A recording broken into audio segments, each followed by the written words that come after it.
when you can stand up for black people who were the first, besides Indians, to start building this country. If you can't stand up for us, then I don't want to have anything to do with you.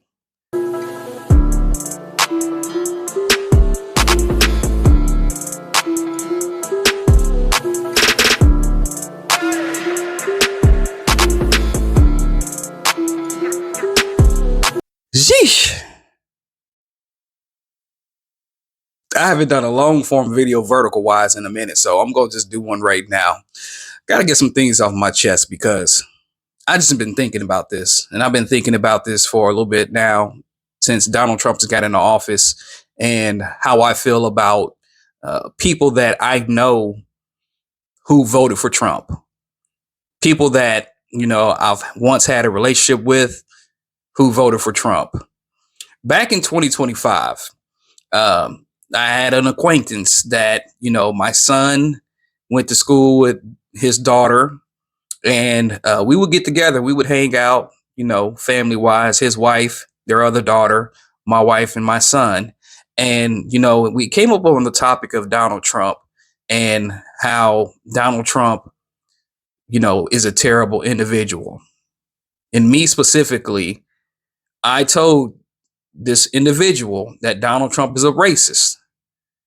And he, you know, obfuscated whataboutism, saying that, you know, he's faced racism as a white man from, you know, going and working or whatnot. And there's one specific person that will say white racial epithets or whatever.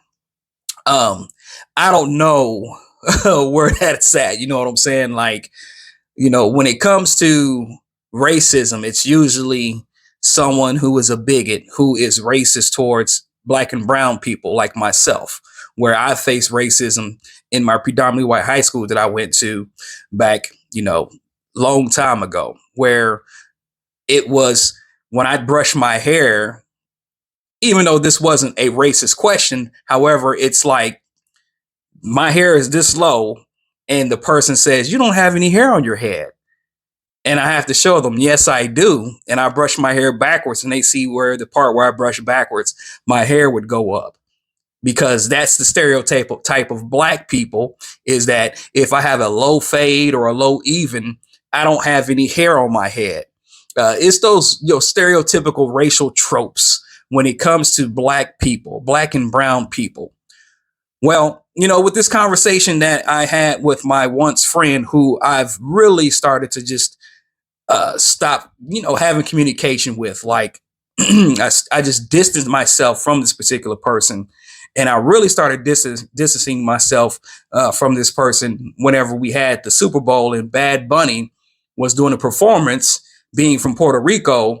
And I can tell on his face, his wife's face, even though, you know, listening to the music without understanding the words is still something that, you know, I like to vibe to, even though I know a little bit of Spanish, where, you know, of course, the mind frame of this white man saying, we'll see, why can't they do this song in English? And I'm like, he's a U.S. citizen. So even though he speaks Spanish, Bad Bunny, he's still a U.S. citizen.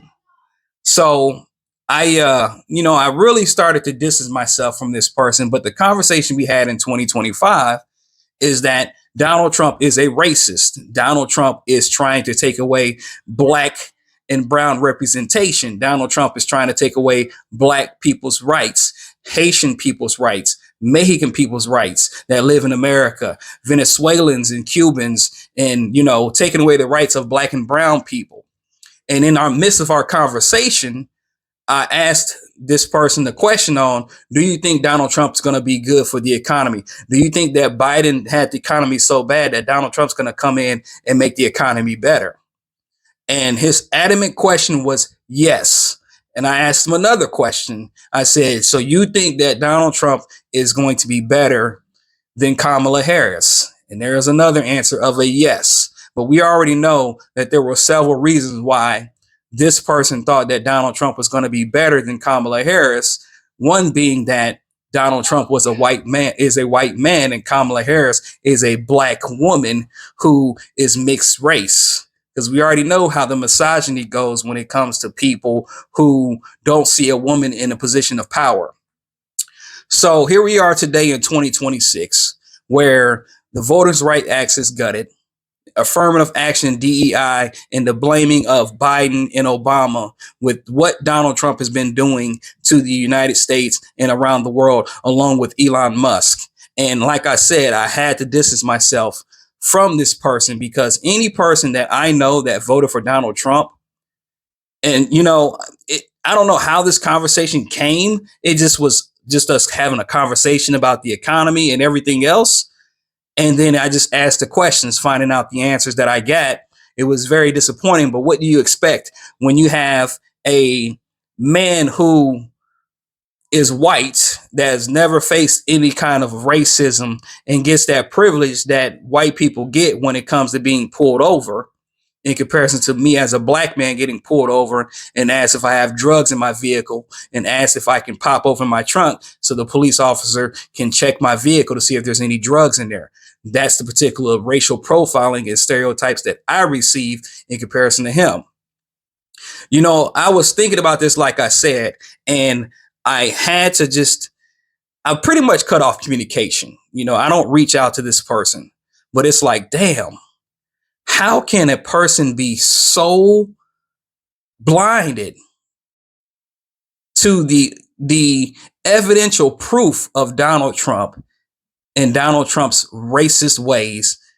How can someone be so blinded to now here we are with the many things that this administration has been doing to black and brown people, to black people losing their jobs, to Elon Musk cutting away USAID that's hurting countries that we would usually help out, with the Ebola cases spiking up, with people losing their lives on behalf of Donald Trump and Elon Musk.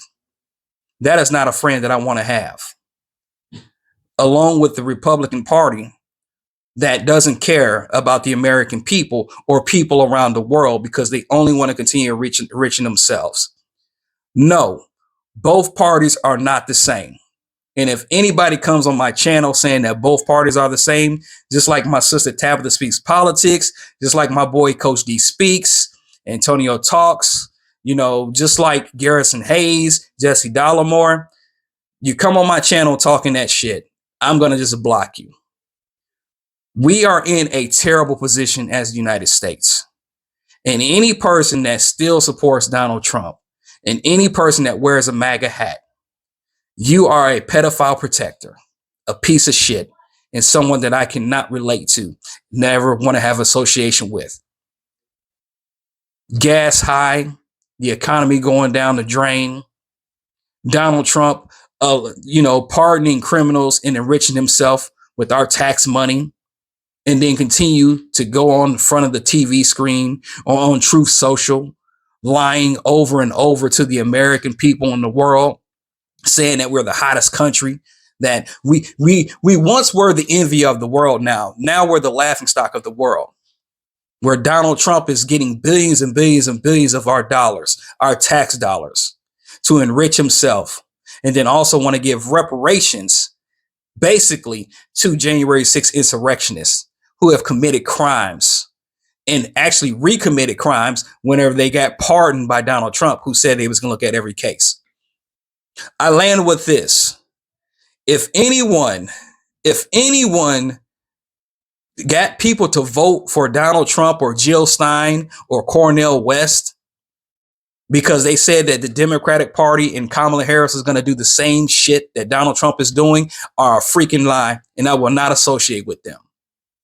I don't want to associate myself with anybody who didn't encourage the people to say Kamala Harris is going to be the best person, the best candidate, the best president for the United States.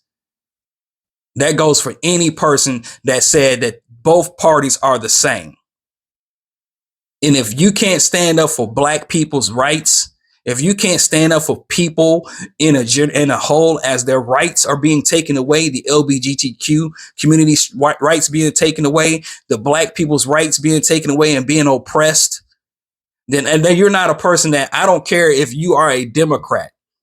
If you can't speak on black people's issues when it comes to what we have to deal with on a day-to-day basis and stand up for us, I don't want anything to do with you. And that's any one of my subscribers on my channel. That's anyone who watches this video. I want to make sure that everyone can succeed. But the first thing that we got to do is recognize that black people have been oppressed and continue to be oppressed for white validation. When you can stand up for black people who were the first, besides Indians, to start building this country. If you can't stand up for us, then I don't want to have anything to do with you. Kamala Harris was the right candidate. And as I land my plane on this, anyone who said that Kamala Harris was going to do the same shit because she had to be tippy-toe with Joe Biden because she was the vice president at the time. Anyone that thought that and felt that, guess where we at now? Donald Trump is weaponizing the government to go after anybody that says anything negative about him or try to go out there and help people in other countries like Cuba because of what the United States is doing. Y'all played yourself if you did. Y'all played yourself if y'all said that, nope, I'm sitting the couch. I'm voting for Jill Stein. I'm voting for Cornel West. I'm voting for other. Y'all played yourselves. And y'all have hundreds of thousands of people here that you should apologize to for that. I can't deal with MAGA people. I can't deal with people that voted for Trump. I will not accept anybody, from a Megyn Kelly to a Marjorie Taylor Greene to a Tucker Carlson, anybody that said, oh, the Democrats are the same. I land with that. Subscribe to the channel. Let me know what you think in the comment section. Let me know what you think. Become a channel member. Peace and love.